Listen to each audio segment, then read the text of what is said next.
মানবতা, মানুষের একই কথা, সব ধর্মের একই কথা, মানবতা মানবতা মানবতা মানবতা, সব ধর্মের একই কথা।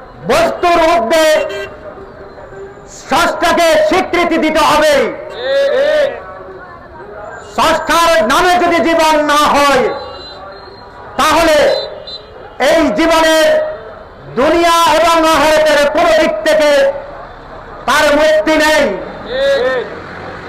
মুক্তির প্রাথমিক স্তর আমরা সবাই মানুষ হিসাবে সবাই সবাইকে ভাই হিসাবে, বন্ধু হিসাবে, আপন হিসাবে গ্রহণ করাটাই প্রাথমিক স্তর।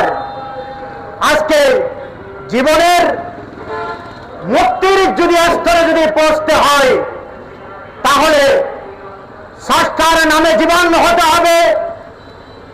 স্রষ্টার প্রিয় রাসূল যার মাধ্যমে সমগ্র সৃষ্টি জগতের রহমতের দুনিয়া, কল্যাণময় দুনিয়া, মুক্তির দুনিয়া, সব মানুষের অধিকার দুনিয়া প্রতিষ্ঠা হয়েছে, সেটা কেবলমাত্র আল্লাহর রাসূলের দান। আল্লাহর হাবিব রাহমাতুল লিল আলামিন খেলাফতে ইনসানিয়তের মাধ্যমে দুনিয়ার প্রতিটা মানুষকে প্রাথমিকভাবে স্বাধীন হিসাবে স্বীকৃতি দিয়েছেন। এই জন্য রাষ্ট্রের মধ্যে ধর্ম বর্ণ নির্বিশেষে সব মানুষ অধিকার এবং বাঁচার স্বাধীনতা ইনসানিয়তের বিপ্লব দান করেছেন। ইনসানিয়তের বিপ্লবের বক্তব্যের মাধ্যমে, দিশার মাধ্যমে বলা হচ্ছে ধর্ম যার যার, রাষ্ট্র এবং দুনিয়া সবার। রাষ্ট্র এবং সম্পদ সব মানুষের।